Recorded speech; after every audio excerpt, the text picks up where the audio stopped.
Sokolski, Rodina, Motherland, I am Russia, Bakoski, Bakiski, Bigasiko, Kidal Illyriovich, Nisrabagalisho, the communism.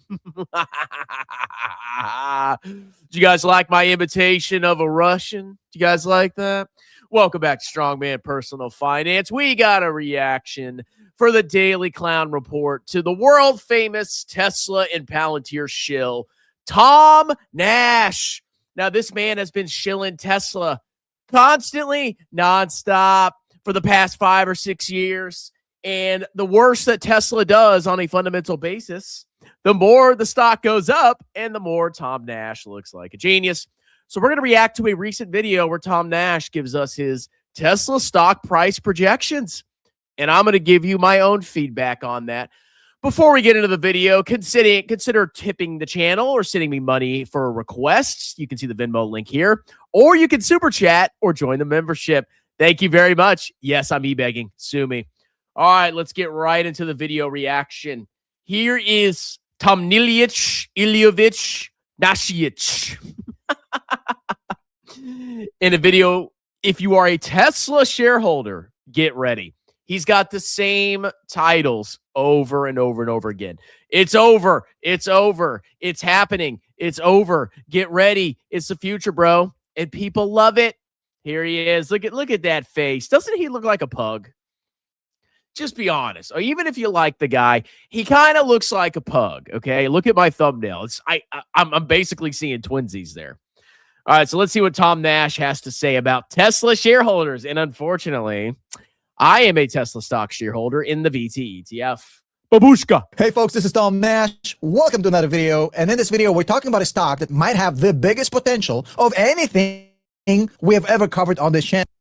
I like how he has the, looks like Bloomberg in the background there. Because of course, when he's not making YouTube videos, he just turns around in his swivel chair, which is actually doubles as a Sibian as well.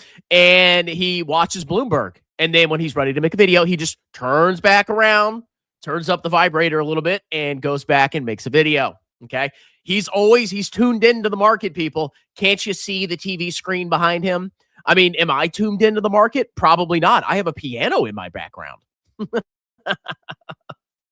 Channel, Palantir included. Now, for the past few years, we have made a lot of money in the stock market. And the secret is very, very simple. And if you ask the retail investor, the average long. Oh, yeah. You know, some stocks he shilled did well. Other stocks he shilled got annihilated. See if you can find those videos. I bet you they're not there. Long-term retail investor, what is the secret to making money? They're going to get it wrong. They're going to give you a partial answer, which is buy good companies and hold for long. That is not a bad answer, and it might be a good answer to making some money in the stock market, but that is not the secret to making generational wealth like we did with Palantir. The secret is actually very simple. Buy good companies which are undervalued, mispriced, and then you get to make a lot of money. For example, buy companies you think are mispriced, and if they go down massively, just never talk about them again. And if they go up massively, shill them to kingdom come. You don't believe me? Go look at my old videos. Oh, yeah, he shilled a lot of stocks. I got absolutely annihilated. But hey, as long as you pick one or two that did well, all is forgiven. And then I shill VT, and it has pretty solid returns, and I just get nothing but hate. Nothing but hates. That's how the world works, people. Yep, I should start shilling stocks. What am I doing? Example, on January 1st, 2023, you could have bought Palantir at $6, which was heavily undervalued. Now, if you look at the market price right now, you've made a couple $1,000% on that specific investment. Now, at the same time, you could have bought a great company, Microsoft, undoubtedly one of the best businesses in the world. You could have bought it at $250 a pop, right? Right now, it means you've done 100% on your investment in that same time frame. Yeah, Palantir is insanely richly valued, Tom Nash. You know that as well as I. Okay. Palantir could come tumbling down in any quarter. Microsoft is a proven business with a massive market share and hyper profits. I'd rather own Microsoft for the long run than Palantir, especially at these prices. But hey, that's just my personal opinion.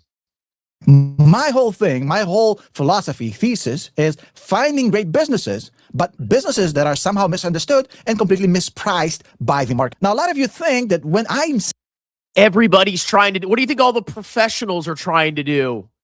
You think this is like a unique thing that investors do that they don't do? Of course, a lot of people do that. What do you think the active professionals are doing? They're trying to find mispriced securities so they can outperform the market. Wow, how insightful. Wow, just buy the best stocks, bro. I've never heard that one before. I'm learning so much. Is there a course I could pay for? Saying that I'm looking for undervalued, misunderstood, mispriced companies. I'm going to be looking for companies with low price to earnings ratio, low PE. A PE ratio on a standalone basis is meaningless. It has to be taken into account along with everything else about the company. Let's look at NVIDIA at the same date, January 1st, 2023. $500 billion company. Guess what? Since then, it has done 1,000%. It doesn't. Yes, the PE can be high. That's correct. But that's if a company's massively growing revenue and profits. It makes sense, right? You got rapid growth in earnings per share and profits. Yeah, okay, higher PE. I get it. Can we dive into Tesla's financials? Are we going to get there? I thought this video was about Tesla. I want to learn about your secret sauce for Tesla stock, bro. Because what he's saying is, well, a high PE doesn't necessarily mean anything because NVIDIA had a high PE, and now look at the massive performance in the stock. So Tesla has a high PE. So that doesn't mean it could also go up to the moon, right? No, Tesla's all pumpamentals and clownery. It just is, okay? Well, we're going to look at the numbers. You don't have to believe me. We'll look at the numbers. But even the numbers don't work for your little brains, okay? Because you're a Tesla stock fanatical shill. You're a Tesla stock fanatic. There's something wrong with your brain. You are sick. You are diseased. All right, let's get into Tesla. Come on, Tommy. Doesn't matter what is the historical prices. It doesn't matter what's the P ratio. None of this matters. If you have these two factors, meaning the company is terrific, the business is great, and it's misunderstood and mispriced, no matter how high the P ratio is, you're going to end up making a lot of money. That's how the stock market works. And now let's get to the main event, the company we're here to talk about. Now check this out. The S&P 500 over the past 5 years have made an incredible return, 80%. Absolute wowzer, right? But not as good as NVIDIA, not as good as Palantir, not as good as some of these names, which are flying high. Not as good as some of the stocks that I bought, and all the stocks that I lost massively on, I just never talked about them again. So I'm a genius. Buy my course, bro. High right now. And that's fine. The S&P 500 isn't designed to beat NVIDIA and Palantir. But here's the deal. If I showed you a company, which is a big cap, massive, huge company, that over the same time completely lagged the S&P 500 for 5 years, but somehow has 275 increase in free cash flow over the time. Its free cash flow, by the way, $7 billion. It has reduced its debt by almost 10% at the same time. It has increased its revenue by 240%, and its operating income, the margin, increased by 150%. That company is somehow lagging the S&P 500 over the past 5 years, which is crazy. It has done about 55 to 60%, while S&P 500 did 80%. Now, let's assume I presented this case to you, and I said, look, folks, this company is getting better exponentially over the past 5 years. You've seen the numbers, but somehow... Are we talking about Tesla? I feel like we're talking about two different companies here. So Tesla was doing fantastic back in 2020 and 2021. Yes, I agree with that. Now in 2026, everything is collapsing. Revenue is dropping. Profits are dropping. Everything's dropping. They're losing market share. They're not even showing their market share chart because it makes them look bad. Go look at their most recent earnings. They stopped showing the market share chart. I wonder why. Now it's all optimists, and now they're taking on debt. Now they're taking on debt because they want to use debt to finance additional factories for Optimus. Are we talking about the same company here? I'm so confused. I'm so lost. It has lagged the S&P 500 for the past 5 years by 25%. What gives? You would have all said, hey, it's a pretty sweet deal, and I agree. The company we're talking about today is Tesla, ticker TSLA, a company that is a part of my own portfolio. About 20% of my portfolio is in Tesla, and somehow, over the past 5 years, Tesla has been the worst part of my portfolio as far as performance. It has. How could that be? How could that possibly be? I don't know. Been the weakest point. Palantir did great. S&P 500 even beat Tesla, and Tesla is lagged behind, even though it was positive, but not as good. Now, on Stock MVP, if you go to stock-mvp.com, a platform I built for you, so you can analyze any stock within a few seconds, and the platform you can try out for free for a whole week. On Stock MVP, we have this thing called the scorecard. And if you run Tesla through a fundamental scorecard, you're going to find out that this stock is currently 80 out of 100, one of the best scores we have on the platform. Now, if you actually look... Okay, something's wrong with this scorecard. We're going to go look at the numbers, don't worry, but there's some kind of flaw in this scorecard if Tesla is having one of the best scores out of everything. There's something seriously wrong with this. Let's keep going. A little bit deeper, you find out that in about 10% more institutional ownership and about 5% more margin, the company goes from 80 to 90 score, which is one of the highest by far we've ever seen. All that with about 2% offshore interest, which means nobody in their right mind is shorting Tesla. They kind of learned their lesson in the past 5 years. Yes, not because the company's fundamentals are improving, but because a bunch of fanatical morons will keep bidding up the price. That's why. They're not shorting it. Is it smart to short Tesla? Like, if you thought about it from a rational standpoint, and you saw the market cap versus the earnings growth and all of the future nonsense that Elon Musk is promising, but he's probably not going to deliver, or even if he does, it's going to be a massive disappointment. Logically, it does make sense to short. But in the real world, even if you're right, you can be wrong because clowns can continue to bid up the stock price, regardless of what's happening. And it's all because of Elon Musk's pumpamentals and nonsense. That's it. Optimus, cab, cyber cab, high income abundance, AI. Tesla is his piggy bank. He just announced a $2 billion investment into XAI from Tesla shareholder capital. He's using the business to fund all of his pet projects, and he pumps the stock price to be able to sell the stock and or to raise capital to fund his freaking nonsense. Fact. Which means one thing. We have that setup we've been hunting for. The great business that keeps getting better and is extremely solid fundamentally, along with a mispricing. Because if you look at Tesla, even for the past year, when the S&P did like 17%, it has absolutely stagnated. It's mispriced because it underperformed the S&P 500. It's mispriced. That's the obvious conclusion. It's got a high scorecard, right? The scorecard, bro. Trust the scorecard, bro. And it's underperformed the S&P 500. And if you look at the historical growth over time, it's just absolutely mind-boggling. No, there's a reason that Tesla's lagged. It should be down 90%, but it just doesn't go down. It's like Bitcoin. It's just pure clownery. Okay, it's slightly better than Bitcoin. At least it's a company. But it's just pure nonsense clownery that just doesn't stop. I cannot believe we're talking about Tesla in almost February of 2026. It just doesn't end, people. The clownery never ends. So when a business keeps getting better, as Peter Lynch said, there's always 100% correlation between the quality of a business and the share price in the long term. That catch-up is going to have to happen. And at some point, the rubber band effect is going to take place, and the share price is going to catch up with. All right, let's go look at the numbers. Okay, market cap up $1.63 trillion market cap. Market cap's up 25.9%. Revenue is down almost 3%. Profit is down almost 46%. Earnings per share is down 47%. Down. Forward PE 200, trailing PE 400 off of negative revenue growth and massive negative profit growth and massive negative EPS growth. It's almost like he's right.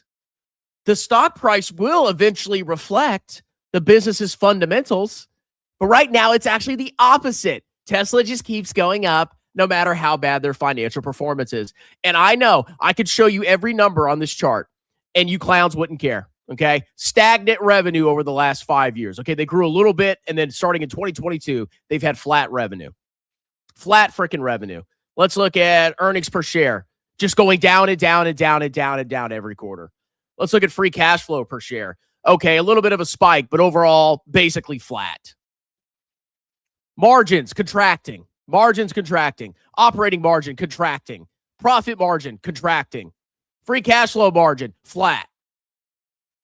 And that's going to go down because he's going to be making more freaking investments.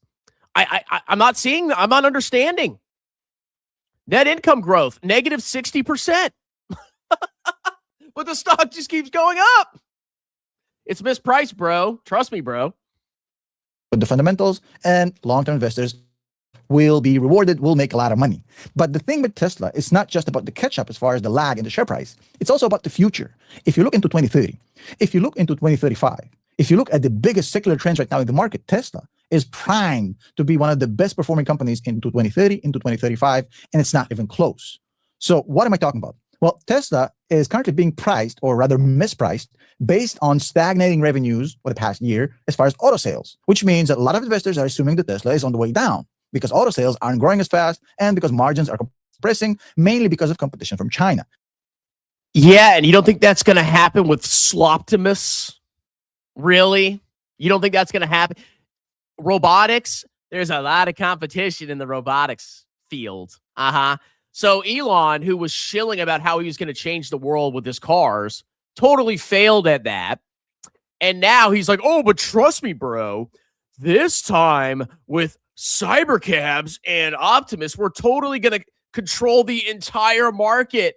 And we're going to have 50% revenue growth forever. The same thing is going to happen with Optimus and cybercabs as it did with the cars. It's inevitable, okay? If we eventually have robots in our homes, which we probably will, and I might buy one, you don't think there's going to be a lot of competition in that industry when you could have a robot in every home? Yeah. And there's other businesses that have way more capital to be able to do that, to invest in that, to profit from that. Tesla ain't doing too hot, okay? We'll see, though. I'm sure this time, Elon, all his promises of super, ultra, mega high income are going to come to fruition. And that is why the stock price hasn't done nothing over the past year. Now, here's the thing.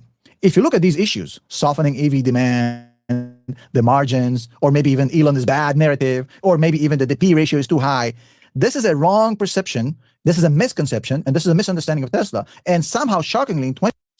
I've heard that for 6 years. I've heard that for 6 years. And I've noticed a trend with Elon. Whenever his business is starting to fail, he comes up with a new thing. And then that business does well for like a year, and then it starts to fail again, and then he comes up with a new idea. It's the same thing over and over and over again. How can you not see this, people? Basically, his thesis is, oh, don't worry about all the disaster that's happening.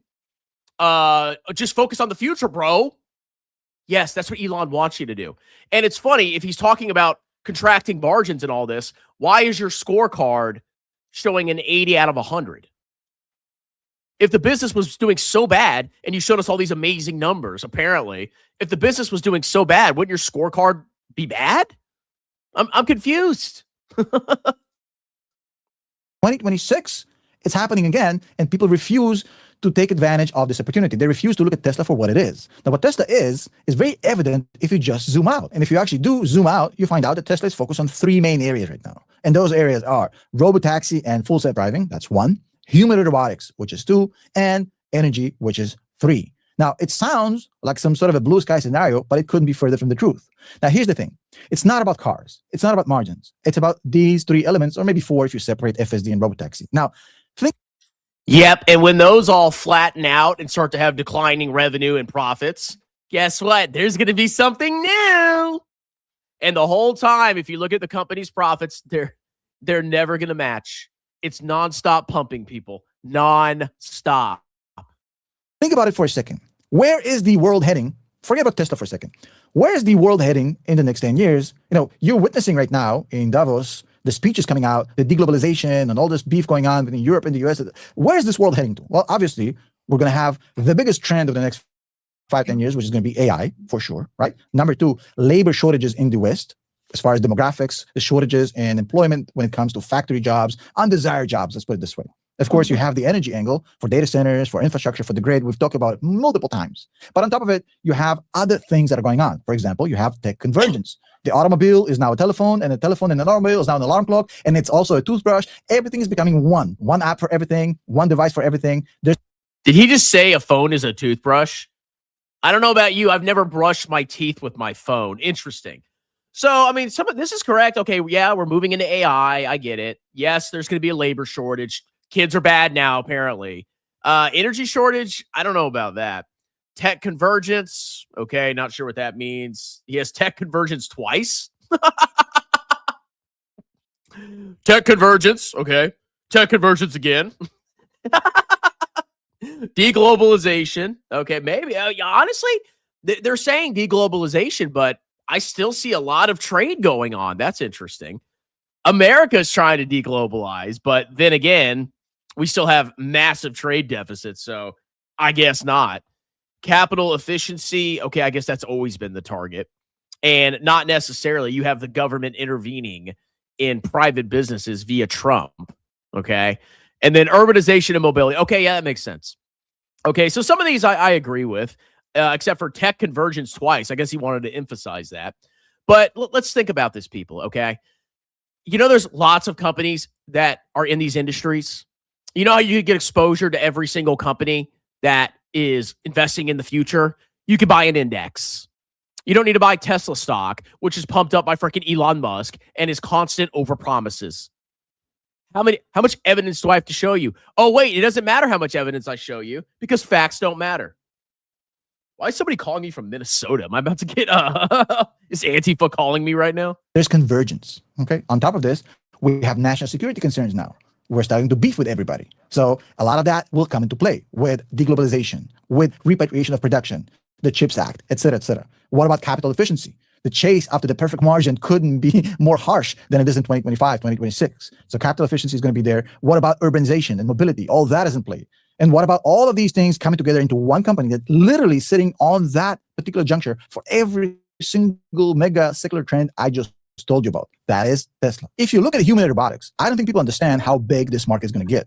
It is probably the biggest mega secular trend of our generation. We have Yes. Okay. I'm sure it will be. I agree with him on this. Just like EVs are a big market, at least overseas. And guess who won overseas? China did. Yeah. Tesla got its cheeks clapped. Oh, but trust me, with robotics, trust me, bro. Elon is totally going to win with robotics, bro. It's like, oh my God. It just doesn't stop. We have never seen anything like this, maybe in history. We're talking about $100 billion market by 2030. That's not that far. We're talking about factory workers, logistics, food and supply, hospitality, home robotics. It is insane. And guess what? You don't need humanoid robots to work in a factory, okay? As a matter of fact, they're probably not the ideal thing to work in a factory. The only use I see of a humanoid robot is like in your house. So you can I don't know, oh, it's a humanoid and I feel like I'm talking to a human right now. I guess that's the only benefit. Okay, I've had a robot before. It was a Roomba. It just vacuumed my floor. I didn't need Optimus Slime to walk around and freaking vacuum my floor for me. And even if people do start getting Optimus, there's going to be so much competition in something that can go in everybody's household that Tesla's margins and profits will be eroded, even if they are the leader. Trust me, bro. It's happened with Elon before. the company that has, number one, the money to go into this, because this ain't cheap as far as CapEx, as far as R&D, 40 billion in the bank. It has the crazy CEO that's willing to. No, Tesla does not have a lot of money. You know who has a lot of money? The other large cap tech companies. And they actually make a lot of operating cash flow. Yeah, those companies have a lot of money. Tesla doesn't have a lot of money relative to its competition. To spend that money because it's crazy enough to chase greatness. And you have the best talent in the business, that's Tesla. On top of it, you have expertise in battery tech, Tesla. You have expertise in vision sensors, Tesla. You have expertise in electric motors, Tesla. You have expertise as far as building a global supply chain, Tesla. As far as Oh, I thought we were deglobalizing. What's that? Yeah, they're the experts in everything, bro. Nobody compares to Tesla, bro. They have the best of the best of the best. Yeah. Yeah, I'm sure, you know, Meta and Microsoft and Google, they're all so mad at Tesla because they're sucking away all the talent from them. I'm sure that's what's happening. Factories to train these human robots and also to showcase how good they are, Tesla. On top of it, if you actually launch these robotics, it's not just about selling the hardware. What about the software? It's the printer model with the ink. We're talking about SaaS margins, software as a service margin. That's 80% margins in human robotics. That is insane. What about FSD, full self-driving, autonomy, cybercab, robotaxi, whatever you want to call it? It is near perfection. If you had a chance to experience, and if you hadn't, I highly recommend you do. This thing is pretty much near perfect, right? So we're talking about the Austin pilot basically being a smashing success. This thing works. But the thing is, it works at a fraction of the cost of all these other competitors which invest massive, massive capital into every single unit they launch. This ain't globalized. You can't launch it in every city. Like the costs are insane. You're not going to map every single city. On the other hand, Tesla, you had some guys years ago hack at Tesla and released FSD somewhere in Ukraine. This thing rode on like perfect, right? So the costs are ginormously smaller than any of the competition. Nobody comes close, but also the mileage. The other automakers, they're not going to be able to catch up because Tesla has the miles and the costs. And once Tesla crosses the finish line first, the incentive to build one just goes away because you essentially can lease it from Tesla, which they all will do. Tesla will become a monopoly in autonomous driving. That's inevitable. It's not a question of... It's inevitable. There's no competition in autonomous driving. There's tons of competition in autonomous driving. What are you talking about? He's making it seem like Tesla, they have this long-term vision. No, the long-term vision is to keep the stock price as high as possible with false promises so Elon can cash out on his piggy bank. That's what Tesla's there for. Don't get confused. Look at his investment in XAI. He's plundering the company for his pet projects. If it's a question of when. Now, by 2030, Tesla will be a monopoly in robotics, in human robotics, essentially, in FSD, in autonomy, and in robotaxi. That's pretty obvious. Now, they were saying Tesla was going to be a monopoly in the auto and the electric vehicle industry, and look how that turned out. Those industries alone are exponentially more valuable than anything Tesla has done so far, which is funny to me that people think Tesla is expensive. On top of it, you have to consider the fact that with data centers, with energy becoming a huge deal for the next 5-10 years, and all the stuff we have to put into infrastructure and storage and energy delivery, ask yourself, how important will megapacks be in that world? It is another ginormous industry for Tesla. Tesla megapacks are already the hottest thing in the market as far as energy storage. Imagine this. Now, I think Tesla Energy is going to be one of the biggest areas for Tesla over the next 5-10 years. It will be bigger than the auto business for sure, but let's get to it slowly. So in 2026, if we look back, Tesla's annual revenues of about $100 billion. My math shows me that by 2030, that number is going to be in 500, maybe 550, depends on. Oh my God. Yeah, the trends are looking good. The trends are looking good. Oh yeah. Any day now, once that Optimus starts getting out there, oh, that FSD, bro, any day now. They're totally doing so good. I can totally see their revenue 5xing in 5 years. Yeah. Can we have a bear market, please? This company needs to get annihilated. I'm sick of this company. I'm exhausted. It's just a weight on my soul having to keep talking about this freaking clown Pumpamentals company. What's the price to sales of this clown show? 14 for an auto company. Oh boy. How things play out. Basically 5x from here. And you know what they say? The share price always follows the earnings and always follows the fundamentals. So if Tesla 5 doesn't seem to be the case with Tesla. X's its revenues from here to 2030, I'm not too worried about the share price because long-term, the fundamentals always win. And here's how I see things playing out. As far as robotaxi goes, 2 million vehicles, 50K miles per vehicle at $1.20, that's $120 billion right there. On top, 2 billion vehicles. 2 billion vehicles. What is the entire world's population going to be driving around with FSD? That's not how that works. Right now, FSD has like what, 1.1 million paying customers? And what are they charging now? Like $99 a month? Yeah, I'm sure it's going to go from 1.1 million to 2 billion in 5 years or 4 years. with FSD at 10 million vehicles, 150 a pop per month, that's about 18 billion in revenues annually. Robotics, 2 million deployed, about $30 billion in revenue at 10K hardware, 5K software. Energy 2030, 500 gigawatts deployed. I know it sounds crazy, but trust me, the world is going to need that. 250 per gigawatt. We're talking about $125 billion. Yeah, well, you know, there is a lot of energy demand out there. I don't know, maybe you can invest in a utilities ETF, or even better, how about a total world market cap weighted ETF, and you own all the utilities companies, including Tesla. In revenue just from energy. Remember, when Elon told you 5 years ago, energy is going to be bigger than the automotive business. But he wasn't talking about 2030, because by 2030, the automotive business is going to make north of $200 billion at 220 with services. And that's how we get to $500 billion in revenue by 2030. And if that triggers you or that annoys you, good. It gets you to think. Oh yeah, I'm so triggered. Number one, I guess I am triggered. Number two, oh yeah, that does annoy me. Okay, I've been hearing this same script for the past 5 or 6 years. I'm tired of it. I just want to lay down right now and go to sleep. That's how tired of it I am. I love that. But if it triggers you to hear my 2030 numbers, my 2035 numbers are going to blow a gasket for you. My 2035 revenue estimate for Tesla is $2.5 trillion per year. A lot of people just got annoyed, right? But check this out. You haven't heard my price targets for 5 years and for 10 years. And that really is going to piss you off, okay? These are my models. 5-year, $1,800 bear case. That's a 308% increase in share price. Medium case, 2030, $3,300. That's a 650% increase in share price. And okay, let's do it. 3,271. All right, what's the share price right now?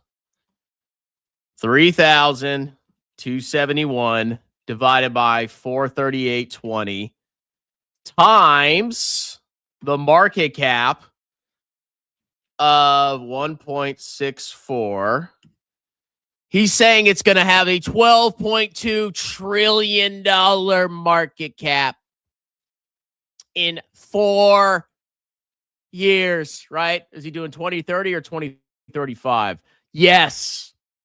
His middle ground case in 5 years is that Tesla's going to have a market cap of $12.2 trillion.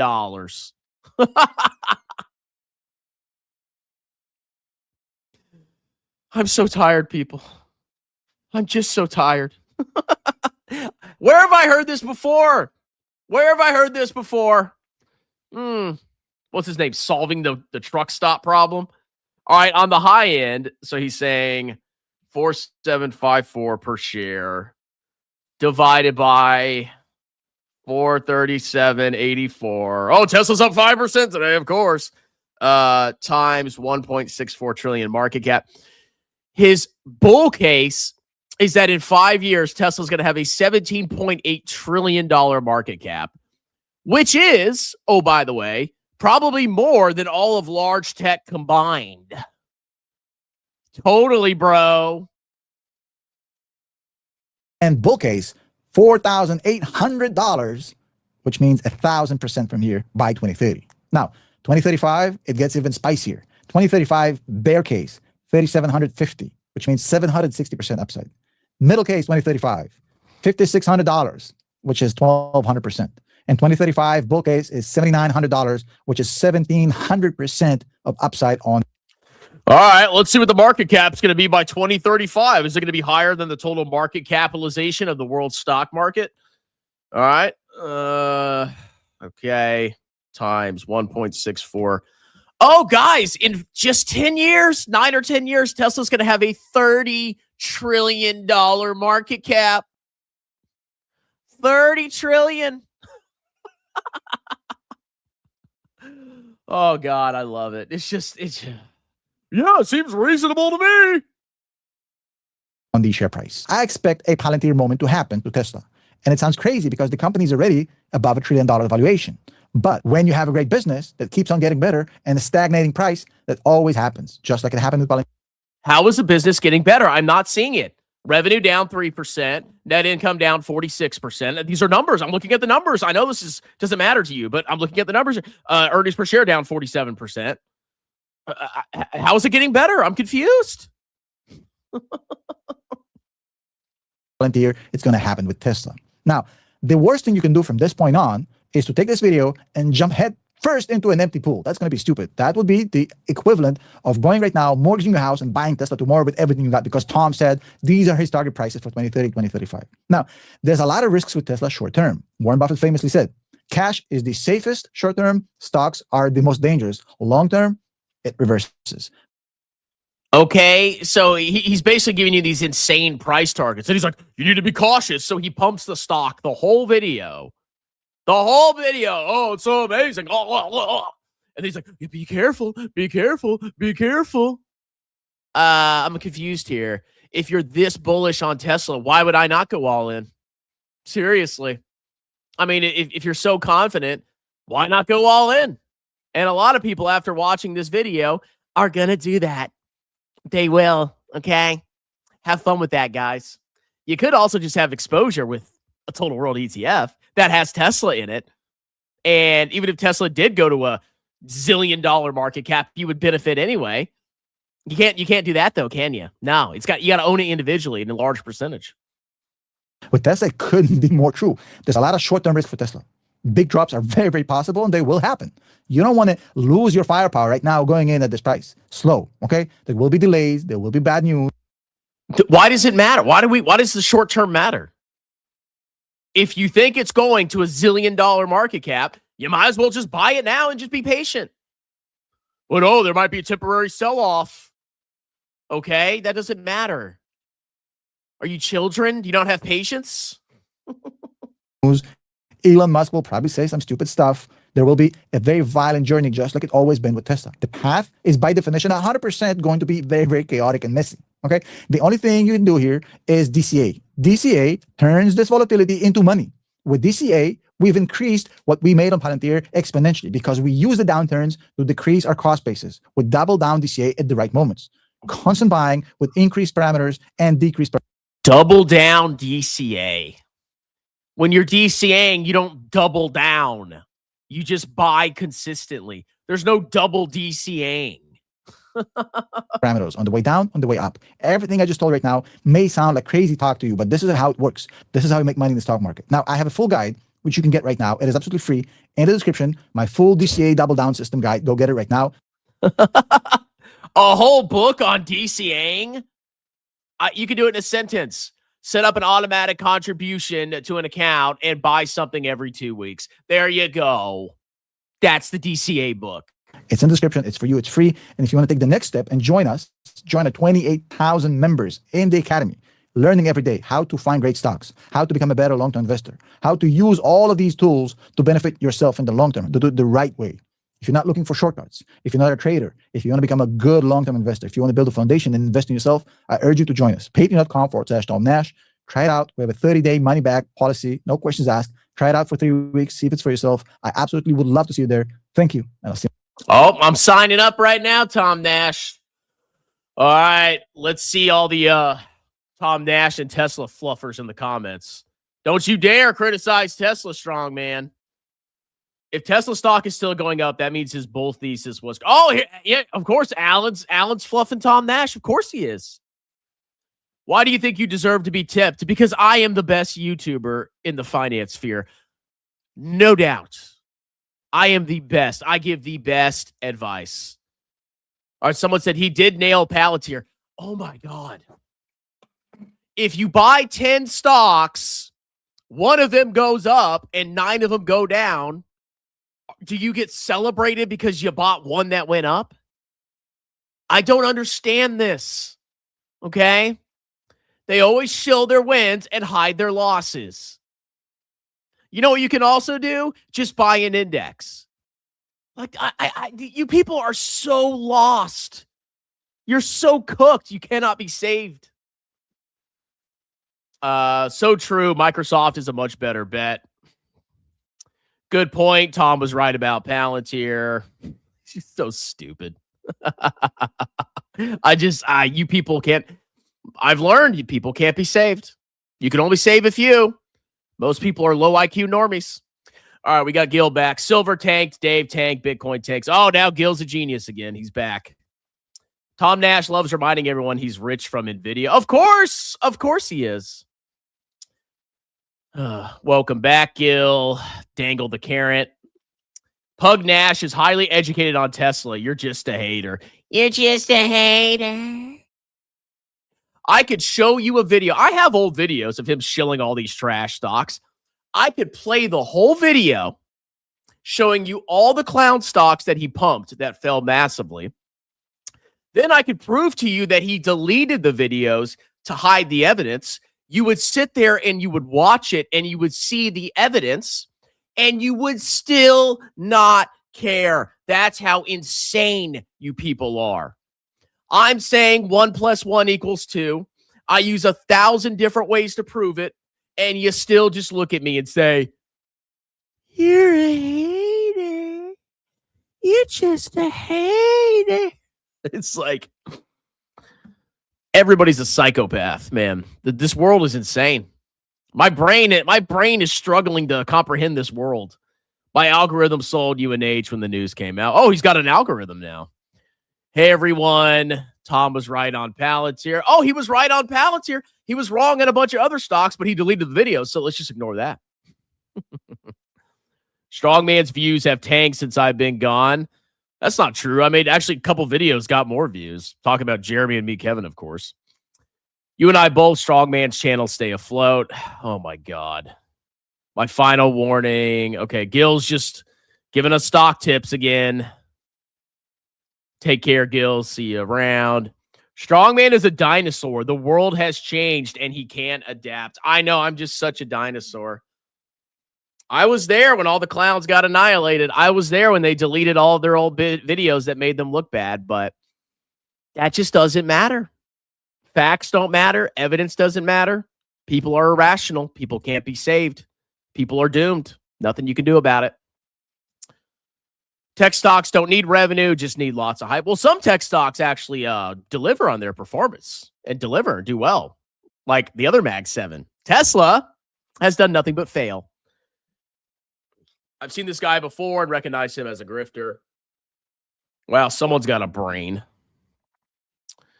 You're probably right. AI will take Strongman's job. Oh, yeah, I'm going to lose my job. I'm a dinosaur. Jeremy's a genius. Tom Nash is a genius. Everybody's a genius except for Strongman. Congrats on your silver short.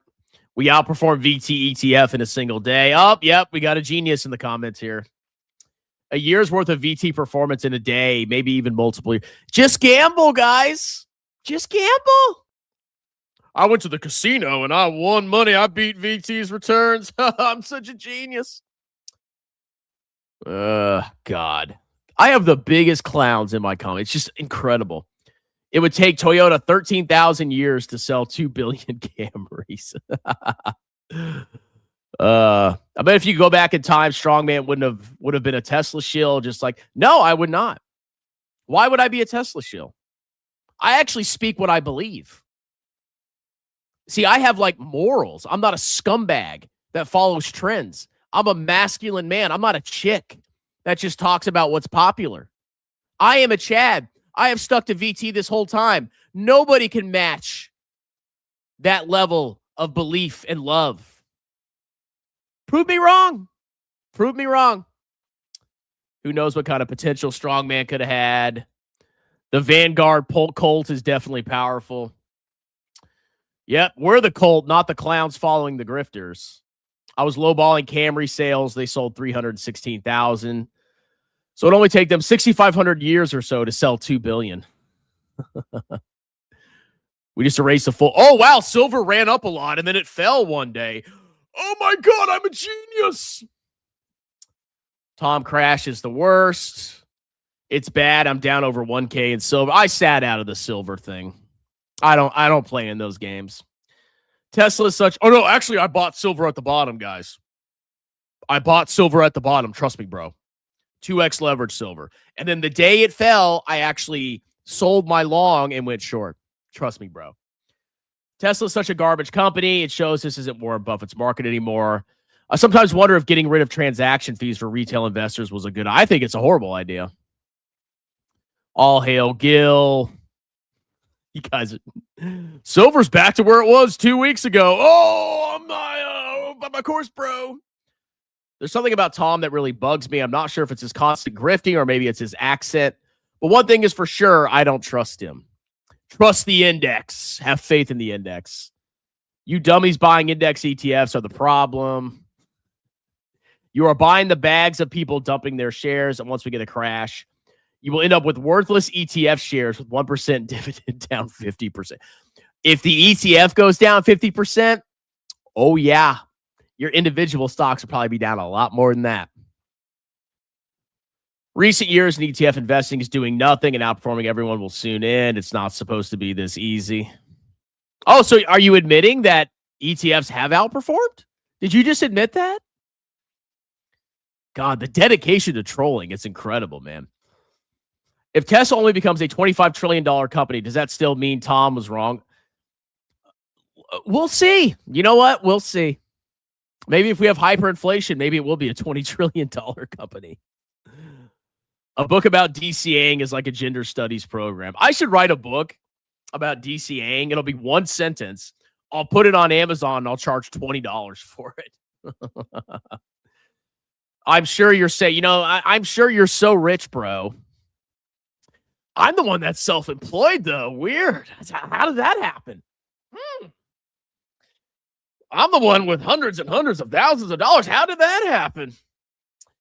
DCAing is pretty simple. Male and female also is. I'm not saying dumb trash is better, but DCAing into an index ETF isn't much better. Start your own YouTube channel. I'm sure you do well. I've often said that only two fields you can become famous for being right one time are finance and fortune telling. Yeah, if you don't want to have like a real career, you don't want to have a real skill, you just want to grift and manipulate, finance is the perfect career for you. Perfect career for you. I do not like finance people. I really don't. I think by and large, they're grifters. You're so emotional. Yeah, I get constantly harassed all the time. Are you emotional? Me, Alan, and Gil are keeping Strongman unemployed. One day we'll be gone, Strongman. I'm going to be, once you guys leave my channel, that's it. All my tax clients are going to cancel. Army's going to kick me out. I'll just be done. My YouTube channel will have like one view of video. I'll just be cooked, bro. Without you three, I will just be gone. Growth and income, growth, investment growth, international. That's all you need, bro. It's that simple. You get all those in BT. Just admit it. We are genius clowns outperforming everyone. Why are you so against people racking up cash and winning in life? Look, I'm the one that's self-employed. I'm the one that's a homeowner. I'm the one that has 2 kids. I'm the one that has lots of money in the bank. I feel like I'm winning in life. But, maybe I'm mistaken. And the guys that just randomly post stuff that always seem to win all the time, they're the true winners in life. Strongman is just jealous of people who are actually successful. Yeah, I got a CPA license, started my own business, but hey, I could have just pumped trash on YouTube and then I'd be a real winner. I bought GDX, the Gold Miners ETF in 2021 and actually promoted it in your stupid Discord. People that followed me made 190%, doubling your VT returns. Which was also picked by Paul back. Oh, Paul's a genius too. the guy that shorted Nvidia, he's the genius. He gets infinite allowances, infinite apologies. He can make infinite mistakes. Strongman, he buys VT and it has pretty solid total returns. Strongman's the clown. You're the one trolling us. God. I'm so glad I have another exposure to work on. I tried to go into the finance field and walked away because of the blatant dishonesty. It's disgusting. I'm telling you, everybody in the finance field, 99% of them are scum. Utter scum. Bought PayPal today. It's good to have you on board. If you had to pick one of your subscribers to manage your portfolio, who do you got? Oh my God. Well, I would subscribe from my other channel and then I would manage my own portfolio. He'd pick me, manage it, so I get 1,000% yield with negative 3,000% capital appreciation. Pick me. I ain't picking any of you freaking clowns to manage my money. No, thank you. All right, guys. Well, that was an entertaining video. Of course, we got all the clown trolls in the comments. They're always geniuses. They always get everything right. I'm the loser. I'm a failure at life. I'm poor. My house is too small. My car isn't new. All the grifters are perfect geniuses. Paul's a genius. Tom Nash is a genius. Jeremy LaFave is a genius. Me, Kevin, is a genius. Everybody's a genius except for Strongman. Strongman tries to teach you the truth, and you guys just attack him for it. I know how this goes. I'm used to it. Anyway, that's it. Like, subscribe. Consider joining as a member to support the channel. Also consider booking a free, and I mean free, 30-minute tax consultation with me. I am a certified public accountant, and I will gladly do your business and or personal taxes any state in the United States. You can talk to me for free. I give you upfront fixed quotes, and I'll do your taxes like a boss. You can book a free 30-minute consultation in the pinned comment below. You guys have a wonderful day. Cheers.